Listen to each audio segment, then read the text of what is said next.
আল্লাহর এই বান্দাগুলা তাদের সামগ্রিক বিষয় আল্লাহর দরবারে সঁপে দেয়। আল্লাহ খেতে দিলে খায়, খেতে না দিলে খায় না। খাইতে না পারলেও বলে আলহামদুলিল্লাহ, খেতে পারলেও বলে আলহামদুলিল্লাহ। তারা আল্লাহর আখলাকের মধ্যে ফানা হয়ে যায়। ওয়াল্লাযীনা ইউকিমুনাস সালাহ ওয়া মিম্মা রাযাকনাহুম ইউনফিকুন, নামাজ কায়েম করে। আল্লাহ তাদেরকে যা দিয়েছে খালকে খোদার খেদমতের জন্য নিরবিচ্ছিন্নভাবে ব্যয় করে।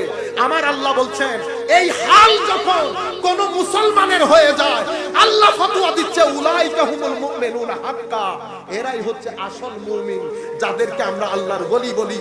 এই আয়াতের ব্যাখ্যায় ইমাম ইবনে কাসির, ইমাম কুরতুবী এনেছে হযরতে হাসান বিন আলী রাদিয়াল্লাহু আনহুকে যখন জিজ্ঞেস করা হয়েছে, হুজুর আনতা মুমিন, আপনি কি মুমিন? হযরতে হাসান বলছেন ঈমান দুই প্রকার, আল ঈমানু ঈমানাইন, ঈমান দুই ধরনের। একটা ঈমান আশহাদু, আমি মুখে সাক্ষ্য দিচ্ছি আল্লাহ, আরেকটা ঈমান ইন্নামাল মুমিনুনা আল্লাযীনা ইযা যুকিরাল্লাহ, তুমি যদি মুখের ঈমানের কথা বলো আমি মুমিন, আর যদি হালের ঈমানের কথা বলো তো আল্লাহ জানে আল্লাহ আমাকে কোন জায়গার মধ্যে রেখেছে। ইল্লাল্লাযীনা আমানু ওয়া আমিলুস সালিহাত, আল্লাহর ওলিরা যখন এই স্তরে পৌঁছে যায়, খালকে খোদা তারা যেখানে যায় বাজার বসে যায়, মানুষ তাদের পেছনে পেছনে দৌড়ায়। আল্লাহ বলছেন লাহুমুল বুশরা ফিল হায়াতিদ দুনিয়া ফিল আখিরা, মানুষের মুখে মুখে তাদের প্রশংসা থাকে। আমরা যেখানে ডেকে মানুষ আনতে পারি না, তারা যেখানে বসে খালকে খোদার লাইন লেগে যায়।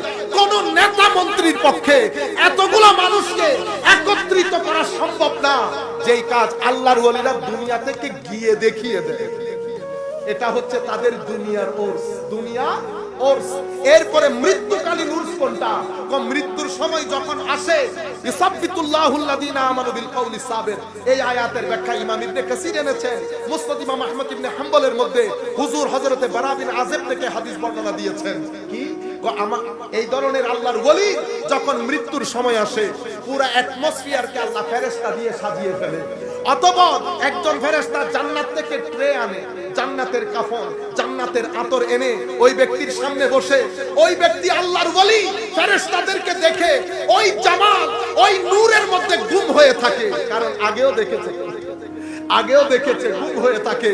অথবা জিবরিল আমিন এসে যখন বলে আখরিজি ইয়া আইয়াতুহান নাফসাত তাইয়্যিবা, ও আল্লাহর ওলির নফস বের হয়ে আসে। এভাবে বের হয়ে যায়, উনি বুঝতেও পারেন না। তৃষ্ণার্ত ব্যক্তি পানি পান করার সময় যেমন একটা ড্রপ এদিক দিয়ে পড়ে যায়, বুঝতেও পারে না, জান বের হয়ে যায়। ওনার রূহ নিয়ে ফেরেশতাদের মধ্যে জুলুস হয়, জুলুস। ফেরেশতারা ওই রূহকে জান্নাতি আতর, জান্নাতি কাফনের মধ্যে নিয়ে আস্তে আস্তে উপরে